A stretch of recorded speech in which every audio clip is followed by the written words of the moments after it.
Driver हूँ। इतना है कि सरकार से समान काम और समान वेतन हो। 5 महीने से सैलरी नहीं मिल रही है। आपके सामने मैं पब्लिक की समस्याएं रखूंगा। अगर आप सॉल्व करना चाहें, आप भगवान आपको मौका दे, तो आप इन बातों को ध्यान में रखिए please.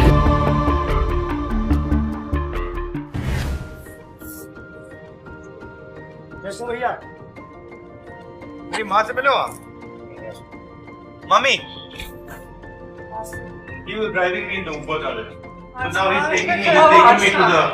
he's taking me to the bus stand with some other woman. चलिए।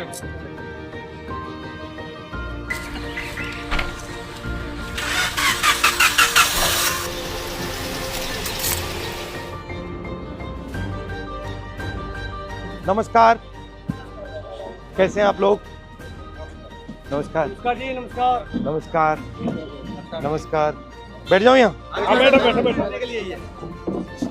आप कंडक्टर हो? आप ड्राइवर हो? कंडक्टर। आप ड्राइवर। आपका कितना बनता है? मेरी परमानेंट है सर 800 रुपये एक दिन का बनता है, उसी में SIPF दोनों कटता है और जो रेस्ट बनता है उसको ही पैसे कटते हैं। आप ड्राइवर हो? 21,000 टोटल किलोमीटर के हिसाब से इनका। अच्छा, और कितने घंटे होता है काम? 8 घंटे होते हैं, बट अगर 1-2 घंटे ऊपर चलेगा तो उसका पैसा नहीं मिलेगा। नहीं सर, कच्चे हैं, सब कच्चे हैं। सब कच्चे हैं। तो आपको कितना पैसा मिलता है? कॉन्ट्रैक्टर को कितना मिलता है? सर कोई कॉन्ट्रैक्टर नहीं हमारे बीच में। हाँ। हम और DTC हैं सीधा डायरेक्ट। हाँ जी, बट हमारा 800 रुपये, 816, 13 रुपये एक दिन का, 16 रुपये, उसी में SIPF भी कटेगा। प्लस महीने में हमारा कोई रेस्ट नहीं होता, ना होली ना दिवाली, कोई दिन नहीं होता? कोई दिन नहीं। संडे सैटरडे कुछ नहीं। उसका पैसा कटेगा जिस दिन हम छुट्टी करेंगे। जितनी छुट्टी करेंगे उतना पैसा कट जाएगा। अगर आपकी मदद की जाए तो क्या करा? हमें सर समान भत्ता देना चाहिए ताकि हम लोगों का भी गुजारा हो सके, बच्चों की भी देखरेख किया जा सके। 5 महीने से सैलरी नहीं मिल रही है। कहाँ से किराया दें, कहाँ से किताबें लाएं, कहाँ से ट्यूशन फीस दें, कहाँ से नहीं मिल रही? आप बस पे अभी नहीं चल रहे हो? बस में चल रहे साहब प्रॉपर। सैलरी कैसे नहीं मिल रही? देने नहीं गवर्नमेंट, सैलरी नहीं आ रही है। राज्य सरकार कह देती है सेंटर को, सेंटर सरकार कह देती है राज्य को। फंड रिलीज नहीं हुआ, ये नहीं हुआ, वो नहीं हुआ, और आगे से 2 महीने का और कह दिया 2 महीने तक और नहीं मिले। जहाँ हाथ पैर मारने मार लो, जिस नेता के पास जाना चले जाओ, जो करना कर लो। अक्टूबर से पहले सैलरी नहीं मिलेगी, ये कह रहे हैं अधिकारी। हमारे बच्चों के साथ ये हो रहा, अब नहीं भर्ती कर रहे, उनका भी भविष्य खराब करेंगे ये। मैं कंडक्टर DTC कर्मचारी हूँ। हम एक कॉन्ट्रैक्ट बेस पे हैं और हर साल कॉन्ट्रैक्ट रिन्यू होता है। वो भी ड्यूटी कम होती है तो उसे रिन्यू नहीं होने देंगे। फिर आप जाइए घर बैठिए, फिर बड़े मुश्किल से हमारे मतलब परमानेंट नहीं बनाना चाहते? हाँ जी सर, हमें पक्का किया जाए, हमें ये मांग है हमारी।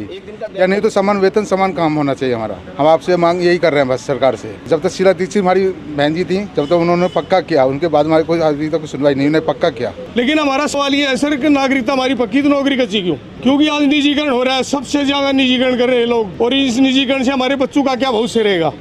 आज पूरे DTC कर्मचारी हमारे बम की तरह भरे हुए हैं। हम उम्मीद उनसे रखते हैं जो हमारी आवाज मुखर करे।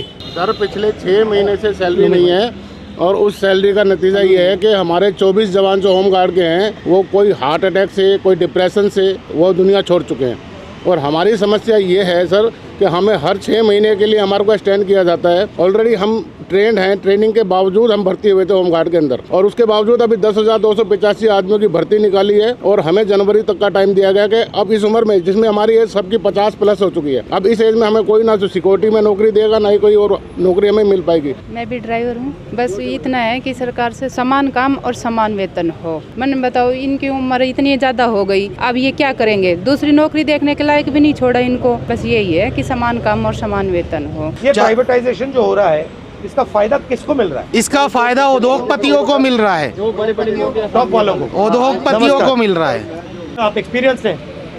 कब से चला रहे हैं आप? मैं जब चला नहीं रहा, मैं अच्छा, मैं अंदर हूँ वर्कशॉप के अंदर, और मैं वर्कशॉप में। हाँ, जब से बहुत संभाला है, गाय और बिठड़े के समय से मैं कांग्रेस का हो रहा हूँ, और मुझे बहुत खुशी है मेरे लिए, मुझे आपसे मिलने का सौभाग्य मिला। और आपके सामने मैं पब्लिक की समस्याएं रखूंगा। अगर आप सॉल्व करना चाहें, आप भगवान आपको मौका दे, तो आप इन बातों को ध्यान में रखिए प्लीज। क्योंकि इसलिए आया हूँ यहाँ। ये आम आदमी है, ये आपकी ही जनता है, और आपसे प्यार करने वाले हैं कांग्रेस के नाम से। बताइए। ठीक है सर। रही बात रोजगार की, आज मोदी जी ने इतना बुरा हाल कर दिया देश का, हमें एक तरह से गुलामी महसूस होती है। पढ़े लिखे का अंतर खत्म कर दिया इन्होंने। पर अनपढ़ मजदूर 18 से 20 हज़ार लेता है, पढ़ा लिखा 25,000 लेता है। हम एक आम आदमी हैं जो पूरी ज़िंदगी नौकरी करने के बाद अपने बच्चों को एक अच्छी शिक्षा दिलवाते हैं कि बच्चा कहीं सेटल हो जाएगा, लेकिन अंत में उसको भी 30,000 35,000 ही मिल पाते हैं। ये हमारे आम लोगों की समस्याएं हैं सर। सर बोलना तो हर कोई चाहता है, आजकल जो बोलता है सीधा उसका काम, गवर्नमेंट का काम है जेल में। डर फैला हुआ है। पब्लिक के दिलों में डर फैला हुआ है। आप लोग पैसा बचा पाते हो या बिल्कुल बिल्कुल नहीं सर, बिल्कुल नहीं। और अगर आप कहीं बस पे जाओ तो आपको पैसा देना पड़ता है या आपके पास पास होता है? आपके पास पास है, ऐसा कुछ नहीं है कि आप बस में फ्री जाओ। तो धन्यवाद आपका। नमस्कार ब्रदर, कैसे हो? तो अपने बारे में बताओ, बच्चे कैसे हैं, क्या हो रहा है, फैमिली कैसी है, काम कैसा होता है? मेरी ड्यूटी 12:50 से स्टार्ट होती है। मैं यमुना पार्क से आता हूँ, पर हालांकि डिपो तो बहुत दूर पड़ता है। कैसे आते हो? मैं बस से ही ट्रेवल करता हूँ सर। जो हमारा कांटेक्ट है ना सर, उसमें दिक्कत, कांटेक्ट लेबर है एक तरीके से। अच्छा, हाँ जी, कॉन्ट्रैक्ट लेबर हो, कभी भी निकाल दिया जाता है? हाँ जी, 1 ईयर का कॉन्ट्रैक्ट होता है हमारा। हर साल रिन्यू होता है सर। और आपका कॉन्ट्रैक्ट डीटीसी के साथ होता है या किसी बिचौले के साथ? नहीं, डीटीसी से डायरेक्ट। बट ये हम तो एक अपना फ्यूचर सिक्योर करने के लिए परमानेंट जॉब चाहते हैं। ये आपका सूर्यनगर मार्केट होते हुए और ये सफदरजंग हॉस्पिटल होते हुए जाए। अच्छा लगा आपका सब प्रोग्राम अभी क्या है? बस कंडक्टर से, बस ड्राइवर से बात कर रहा था। मैं देख रहा था इनकी मतलब मुश्किल प्रॉब्लम क्या है, थोड़ा समझना चाह रहा था। क्योंकि मैं पहले जो ट्रेन ड्राइवर्स थे उनसे मिला था, तो फिर बस ड्राइवर ने मुझे कहा कि बस ड्राइवर से भी आपको मिलना चाहिए, उनकी भी समस्या है।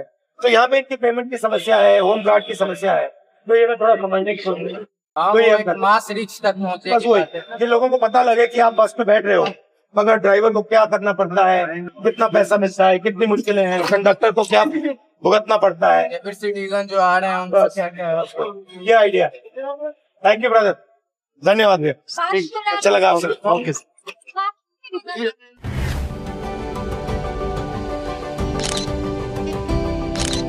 Thank you.